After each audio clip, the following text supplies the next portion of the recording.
Internal links या internal backlinks एक ऐसा टॉपिक है जिसके ऊपर बहुत ज्यादा फोकस नहीं किया जाता है। नॉर्मली एसईओज रैंडमली वेबसाइट के होम पेज या किसी भी और पेज को एक दूसरे के साथ मन मर्जी से लिंक कर देते हैं और सोचते हैं कि उनका काम हो गया। बट इसके 3 नुकसान हैं। आप अपने एक्सटर्नल बैकलिंक कैंपेन के ऊपर की हुई मेहनत को बेकार कर देते हैं। नंबर 2, आप अपनी वेबसाइट के इंटरनल स्ट्रक्चर को खराब कर देते हैं। और नंबर 3, आप गूगल को अपने इंपॉर्टेंट पेजेस के बारे में कुछ नहीं बता रहे हैं। तो आज के वीडियो में हम बात करेंगे इंटरनल बैकलिंक स्ट्रक्चर के बारे में, ये क्यों जरूरी है, किस तरह से आप अपनी वेबसाइट को इंटरनल बैकलिंक्स के जरिए सही से स्ट्रक्चर दे सकते हैं, और साथ ही में बात करेंगे इंटरनल बैकलिंक्स के अलग अलग टाइप्स के बारे में। Hello everyone, my name is Amit Tiwari for amittiwari.net।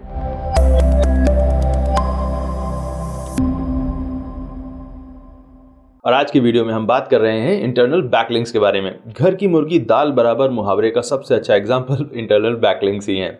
अगर आप एसईओ से बैकलिंक्स के बारे में बात करेंगे तो 99% लोग 99% टाइम एक्सटर्नल बैकलिंक्स के बारे में बात करने लगेंगे, क्योंकि सबको लगता है कि इंटरनल बैकलिंक तो अपने घर की खेती है, कभी भी कहीं पर भी बना सकते हैं, और यहीं से प्रॉब्लम शुरू हो जाती है। फर्स्ट पॉइंट जो मैंने मेंशन किया वो था कि गलत इंटरनल लिंकिंग या इंटरनल बैकलिंकिंग आपके एक्सटर्नल बैकलिंक स्ट्रेटजी पर पानी फेर देती है। जस्ट इमेजिन कि आप वैल्यूएबल कंटेंट लिखते हैं, उसे प्रमोट करते हैं ताकि आपको हाई क्वालिटी बैकलिंक्स मिले, लेकिन जब वो बैकलिंक्स मिलती हैं तो उनसे मिलने वाला बेनिफिट आप यूज नहीं कर पाते हैं। एक्सटर्नल बैकलिंक से मिलने वाला पेज रैंक अगर लिंक किए हुए पेजेस से बाकी पेजेस तक डिस्ट्रीब्यूट नहीं हो रहा है तो क्या फायदा होगा। पेज रैंक या पेज अथॉरिटी इंडिविजुअल पेजेस की होती है, और अगर आपका सिर्फ एक पेज या कुछ ही पेजेस एक्सटर्नली लिंक्ड है और बाकी पेजेस एक दूसरे को पेज रैंक पास नहीं कर रहे हैं तो वेबसाइट का कल्याण कैसे होगा। इट्स लाइक आप खाना खा रहे हैं, पेट डाइजेस्ट भी कर रहा है, लेकिन उसे सिर्फ एक पैर और एक हाथ को ही दे रहा है और बाकी शरीर भगवान भरोसे है। इस पेज रैंक को आपस में डिस्ट्रीब्यूट करने का काम करती हैं इंटरनल लिंक्स या इंटरनल बैकलिंक्स। वेबसाइट को खाली प्लॉट मान लीजिए और सोचिए कि आपको एक घर बनाना है। अच्छा, मजबूत घर कैसे बनेगा? सीमेंट, ईंट, पत्थर, पानी एक साथ डंप करना शुरू करने से बनेगा, या पहले नक्शा यानी कि मैप बनाना होगा। कोई मैप होना चाहिए कि कौन सा रूम कहां तक जाएगा और कहां से सीढ़ियां होंगी, राइट? तो वेबसाइट भी ठीक इसी तरह से काम करती है, लेकिन मेजॉरिटी ऑफ द केसेस में हम लोग डिजाइन करते ही पेजेस और पोस्ट को पब्लिश करने लगते हैं बिना ये सोचे कि वेबसाइट का स्ट्रक्चर क्या होगा। इंटरनल बैकलिंक्स इस स्ट्रक्चर को बनाने में हमारी हेल्प करती हैं। वेबसाइट के 2 टाइप के स्ट्रक्चर होते हैं, हॉरिजॉन्टल और वर्टिकल। जब आप पेजेस और पोस्ट को रैंडमली पब्लिश करने लगते हैं, सबको होम पेज या किसी मेन पेज से आप लिंक करते हैं, तो उसे कहते हैं हॉरिजॉन्टल स्ट्रक्चर। बट जब आप पेजेस को कुछ इंपॉर्टेंट कैटेगरीज में बांटकर कंटेंट को उसे अलग अलग रखते हैं तब उसे वर्टिकल स्ट्रक्चर कहा जाता है। इसे साइलो स्ट्रक्चर भी कहा जाता है, बिकॉज आप अलग अलग टॉपिक्स को एक ही कैटेगरी में लिमिटेड रख रहे हैं। सो इंटरनल बैकलिंक्स क्यों जरूरी हैं ये आप समझ गए। नाउ देखते हैं कि कितने टाइप की इंटरनल बैकलिंक्स आप बना सकते हैं और इसका स्ट्रक्चर क्या होना चाहिए। सो एक नॉर्मल मिसकॉन्सेप्शन है कि इंटरनल बैकलिंक्स के लिए मेन्यू में पेज होना काफी है, बट प्रॉपर इंटरनल बैकलिंक के लिए मेन कंटेंट के अंदर लिंक का होना जरूरी है। अपने कंटेंट राइटिंग वाले वीडियो में मैंने एक्सप्लेन किया था कि मेन्यू, फुटर, साइड बार ये सब सेकेंडरी कंटेंट में आ जाता है, और जो पेज का रियल कंटेंट है वो मेन कंटेंट होता है। मेन कंटेंट से मिल रही बैकलिंक सेकेंडरी कंटेंट से मिल रही बैकलिंक से ऑब्वियसली ज्यादा स्ट्रांग होगी। मेन पेज पर जो भी इंटरनल लिंक्स हैं उन्हें हम 3 टाइप्स में डिवाइड कर सकते हैं।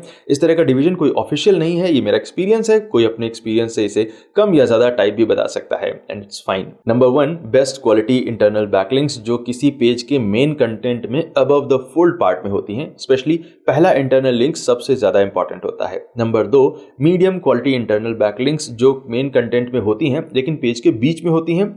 और third, lowest quality internal links जो पेज के बॉटम में सोर्स, रेफरेंस या लिस्ट के टाइप में दी जाती हैं। वैसे यही क्लासिफिकेशन एक्सटर्नल बैकलिंक्स में भी चलता है, इसलिए अगर आपको कोई गुरु घंटाल कभी चुटकी बजाकर बैकलिंक जनरेट करने का तरीका बताता है तो जरा ध्यान दीजिए कि बैकलिंक्स पेज में कहां पर प्रकट होने वाली हैं। सो ये 3 टाइप की बैकलिंक्स हैं जिनको आप अपने मेन कंटेंट में यूज कर सकते हैं, बट किस तरह के पेजेस को कौन सी बैकलिंक देनी है ये कैसे डिसाइड होगा, इसके लिए हम एक मैप यूज करेंगे। एंड अगेन ध्यान रखिए कि ये मैप मेरे अपने एक्सपीरियंस और प्रैक्टिस के बेस पर मैंने बनाया है। अगर आपको कोई और एसईओ प्रोफेशनल किसी और तरह का स्टैंडर्ड मैप बनाकर दिखाते हैं तो वो भी फाइन है। इसका कोई स्टैंडर्ड ऑफिशियल फॉर्मेट नहीं होता है। गूगल या किसी भी सर्च इंजन का कोई ऐसा ऑफिशियल गाइडलाइन नहीं है कि इंटरनल या एक्सटर्नल बैकलिंक का मैप इस तरह का होना चाहिए, बट ये हमेशा एक फिक्स डिजाइन आपके पास जरूर होना चाहिए जिससे आप को पता रहे कि आपको किस पेजेस को कहां पर रखना है, किसके साथ लिंक करना है। इस तरह का साइलो या फोकस फोकस स्ट्रक्चर कॉर्पोरेट या बिजनेस वेबसाइट्स के लिए ज़्यादा यूजफुल होता है। ब्लॉग्स टाइप के वेबसाइट्स में इसे यूज़ भी कर सकते हैं और नहीं भी यूज़ कर सकते हैं, ये टोटली उनके ऊपर डिपेंड करता है, वेब मास्टर के ऊपर। बट बिजनेस वेबसाइट्स को इस तरह के स्ट्रक्चर को फॉलो करना ज़रूरी है। सो इस चार्ट में फर्स्ट टॉप पेज में आपका होम पेज या जैसे भी आप टॉप पेज बनाना चाहते हैं वो होगा पेज 1।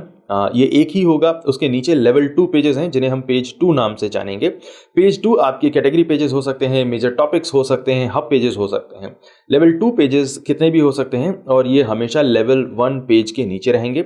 और लेवल 2 पेजेस के नीचे आएंगे लेवल 3 पेजेस जिन्हें हम पेज 3 कहेंगे इस चार्ट में। एक लेवल 2 पेज में 4 या 5 से ज़्यादा लेवल 3 पेजेस नहीं होने चाहिए। अगर 4 से कम पेजेस हैं तो 2 लेवल 2 पेजेस को आपस में आप मर्ज कर दीजिए, और अगर 5 से ज़्यादा पेजेस चाहिए आपको तो इसका मतलब है कि आपको उस लेवल 2 पेज को डिवाइड करने की ज़रूरत है। वो इंपॉर्टेंट टॉपिक है, लेकिन किसी भी लेवल 2 पेज के अंदर लेवल 3 के कम से कम 4 और ज़्यादा से ज़्यादा 5 पेजेस ही होने चाहिए। सो पेजेस के लेवल आपको समझ में आ गए। अब जो ये एरोज हैं वो लिंक का लेवल और डायरेक्शन बता रहे हैं। ग्रीन कलर की लिंक बेस्ट क्वालिटी लिंक है, ब्लू कलर की लिंक मीडियम क्वालिटी है और रेड कलर की लिंक लोएस्ट क्वालिटी लिंक है। सो लेवल 1 पेज लेवल 2 पेजेस को बेस्ट क्वालिटी लिंक देगा, लेकिन लेवल 2 पेजेस लेवल 1 पेज को सिर्फ लो क्वालिटी लिंक देंगे, राइट। लेवल 2 के पेजेस एक दूसरे को मीडियम क्वालिटी लिंक्स देंगे। सारे लेवल 2 पेजेस एक दूसरे को लिंक करेंगे, लेकिन ना तो ये बेस्ट क्वालिटी लिंक होंगी और ना ही लोएस्ट क्वालिटी लिंक होंगी। क्यों, ये अगले स्टेप पर क्लियर हो जाएगा। हर लेवल 2 पेज अपने अंदर आ रहे लेवल 3 पेजेस को बेस्ट क्वालिटी लिंक देगा और सारे लेवल 3 पेजेस अपने लेवल 2 पेज को लोएस्ट क्वालिटी बैकलिंक देंगे। और एक लेवल 2 पेज के अंदर आने वाले सारे लेवल 3 पेजेस आपस में एक दूसरे को मीडियम क्वालिटी बैकलिंक देंगे। वो किसी और लेवल 2 पेज के लेवल 3 पेजेस को भी लिंक नहीं देंगे। इस तरह से हम इन लेवल 3 पेजेस को आपस में डिसिप्लिन तरीके से रिलेट करते हैं। अगर आपको लेवल 3 से भी ज़्यादा डीप जाना है तो आप ऐसे पेजेस बनाएंगे जो इन्हीं लेवल 3 पेजेस को एक्सपैंड करेंगे और ज़्यादा डिटेल में जाएंगे। आप ब्रांच आउट करके अपने टॉपिक को काफ़ी डिटेल में कवर कर सकते हैं या फिर सीरीज में रहकर साइलोज क्रिएट कर सकते हैं, बट ओवरऑल रिलेशनशिप का स्टेटस यही रहेगा। टॉप पेजेस अपने से इमीडिएटली नीचे वाले पेजेस को बेस्ट क्वालिटी लिंक देंगे, नीचे लेवल वाले पेजेस अपने से इमीडिएटली ऊपर वाले पेजेस को लोएस्ट क्वालिटी लिंक देंगे और एक ही लेवल में मौजूद सारे पेजेस एक दूसरे को मीडियम क्वालिटी बैकलिंक्स पास करेंगे। इस तरह के टॉपिक वाइज स्ट्रक्चर के 3 फायदे होते हैं। नंबर 1, आपको किसी एक टॉपिक से मिलने वाली एक्सटर्नल बैकलिंक्स का बेनिफिट और अथॉरिटी बाकी दूसरे टॉपिक के साथ मिक्स होकर पॉल्यूट नहीं हो पाता है और आपकी वेबसाइट की अथॉरिटी इंप्रूव होती है। नंबर 2, आपको टॉपिक वाइज अथॉरिटी मिलती है। जब आप एक ही टॉपिक को सब टॉपिक्स और सब टॉपिक्स में डिवाइड करते हुए डीपली कवर करते हैं तो आप अपनी वेबसाइट की अथॉरिटी को एक्सप्रेस कर रहे हैं और आपका EAT वाला स्कोर इंप्रूव होता है। और नंबर 3, आपकी वेबसाइट एक डिसिप्लिन्ड ऑर्डर में आ जाती है। डिसिप्लिन हर जगह अच्छा है, चाहे वो लाइफ हो या वेबसाइट हो। बिना डिसिप्लिन के मासूमे की तरह अब्बा डब्बा चब्बा करने से क्या फायदा, है ना।